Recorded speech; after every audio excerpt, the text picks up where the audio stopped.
Tsotsi is a project that's been around for a long time. It's, of course, based on a wonderful novel by Fugard that remained relatively unknown for quite a number of years until he was a famous playwright, and it's the only novel that Athol Fugard ever wrote. The story was published in the 70s, and people wanted to make this story for 30 years. We've updated it to contemporary South Africa.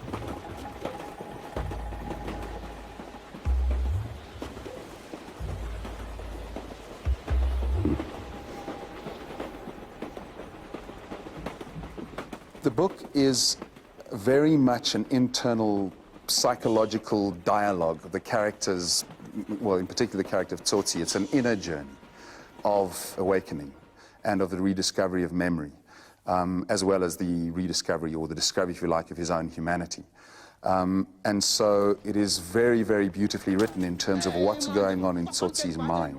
And in this film, it was a chance to do a feature film using minimal dialogue where it absolutely is necessary, but images and interactions between characters to deliver to the audience what Fugard does so well in the written word.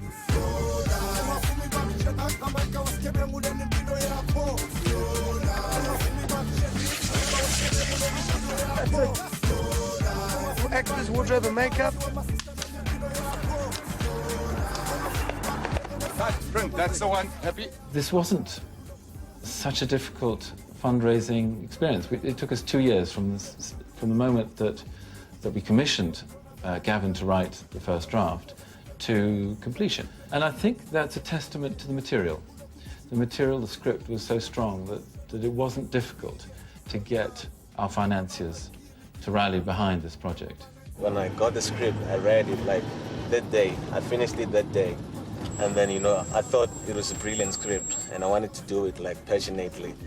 And then, fortunately, I got the part and here am I, I'm doing it, I'm starting today.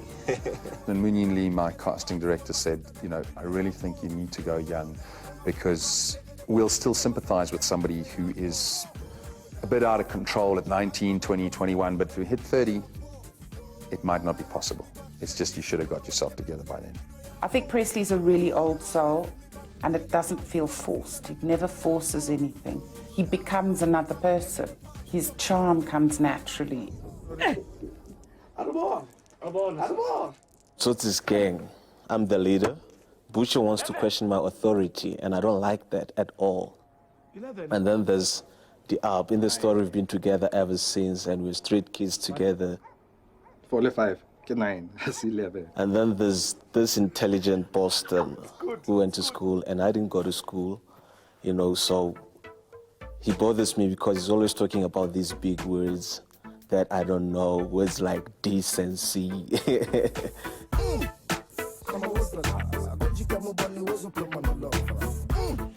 Tonight we're in Suki Shebeen, which is a shebeen that we built in Kliptown. And this is the fight scene between Boston and Tsotsi. And it's going to be a long 2 nights to film this because there's all sorts of extras dancing and we're really getting to know the other characters, the characters of Arp and Butcher more. So it should be fun. Fantastic. Fantastic. And he hits him with this right hook. Yeah, you know, like Tyson. Like Tyson. Yeah.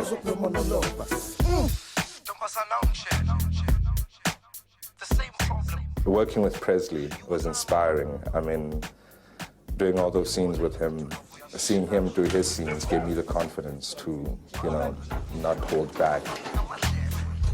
We love Presley. They were 20 Rand, man. 20 Rand. That's what he did. I was obviously very concerned when I was writing the film and making the film about whether the audience would go with this man on a journey when he is clearly a violent man and a dangerous little man, a nasty little piece of work in many ways.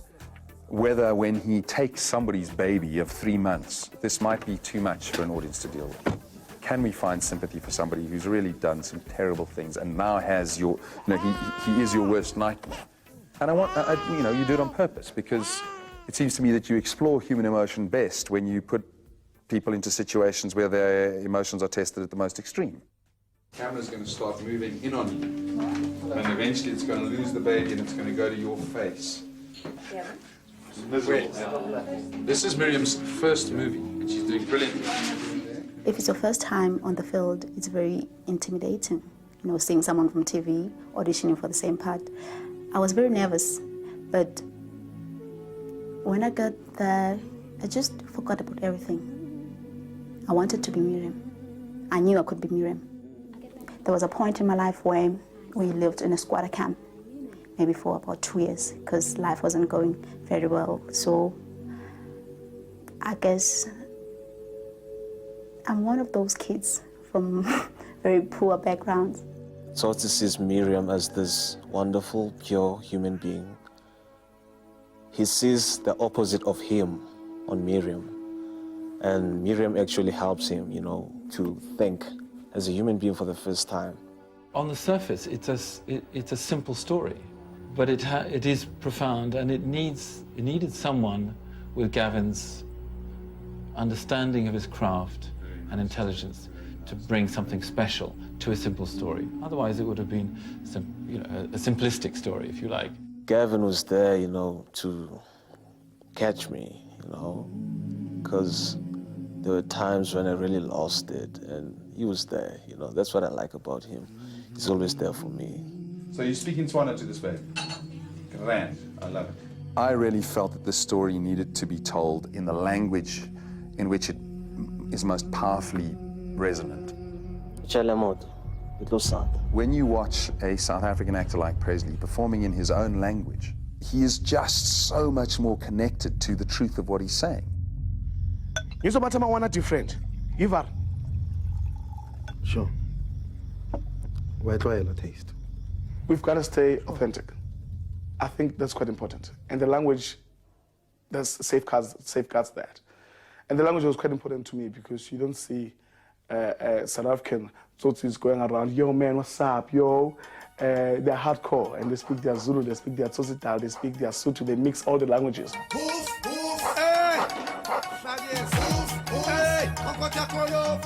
We're setting up a remote head crane, which is a remote operated 20-meter crane to do a couple of scenes for around Tsotsi's shack and Suki's bar, which are very, very much in the same location. So the film is really a subjective film. It's seen from the point of view of our main character, who is Tsotsi. And so the look of the film is designed around that. There was always something about the quality of Lance's work that I felt just, I don't know what you were to use other than just had integrity.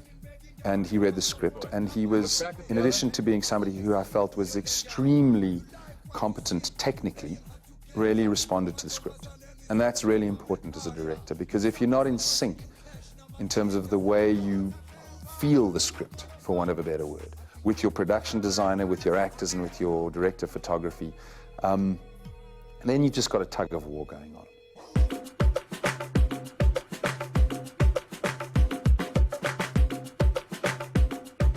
Keep it down to a gentle roar, folks. Some of the challenges we dealt with were the fact that 5 weeks or 6 weeks out of 8 weeks were night. And even although you think you're prepared for it, night shooting is very, very difficult. One of the other major challenges was the fact that we had a 3-month-old baby on the set. You don't think it's a problem, but believe me, when you come to deal with the realities of a baby, you know, we had twins, so we had 2 babies, which in many ways was double the problem. The babies aren't cool to act with, let me tell you this. Because, you know, the director will be looking for these moments. And, you know, the baby's supposed to look at you and smile. But then the baby cries and you start panicking, you know, you don't know what to do. What can I do with this baby? And then he will go on, talk to him, Press, talk to him. And he'll be, Nana, baby, you know, but the baby doesn't want to shut up, you know. It's difficult.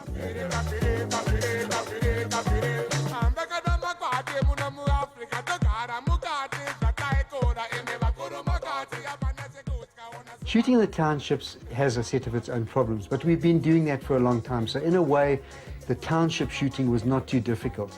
What was more difficult was shooting in the suburbs, because we were there for 10 days and, you know, we were on the street and we had lights up all night. And somehow the township people were part of the circus with us, and they were very cooperative, but the suburbs were a little more difficult. It's been a very humbling experience for myself and the entire crew to be working in the shanty towns and to see the extraordinary dignity of many people and, without being sentimental, the lack of dignity of others. You know, we came home from shooting every night. I mean, you blow dirt out of your nose, your clothes need washing every day.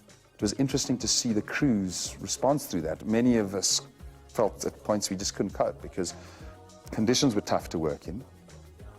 And yet part of what was freaking people out was, you're going to shoot here for 3 weeks and you're coming back and you're going to face this and you're going to face this and you're going to realize, subliminally or otherwise, that this could have been your destiny. Quiet, please! We were looking for music that would suit the film, and we came across Kwaito, hip-hop.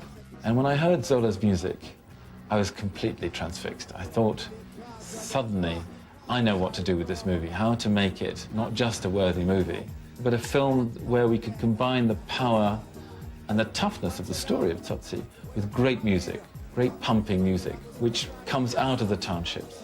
Now Ufela is a very dodgy guy. You can see he's a made man with his cars and his suits and the dusty streets, and basically he's the man here. He's half man, half God. Everybody bows down to him. And of course, we're not gonna get into how he makes his money, you know, that's absolutely none of your business. Tsotsi is a different character. He's a loose cannon in his own right. He wants to do things his way, while Fela is doing his things kind of like under the carpet, nice and dirty. But then again, you don't really tell a teenager what to do, you know?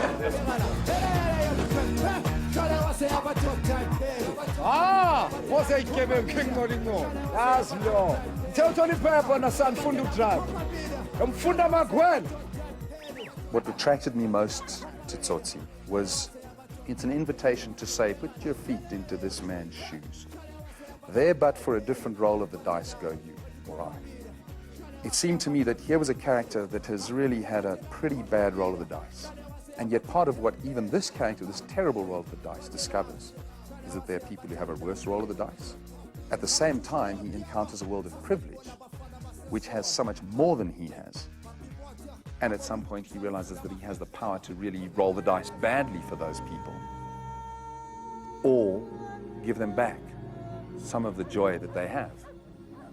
It's that battle of the soul that I think is most attractive and most attracted me to this piece.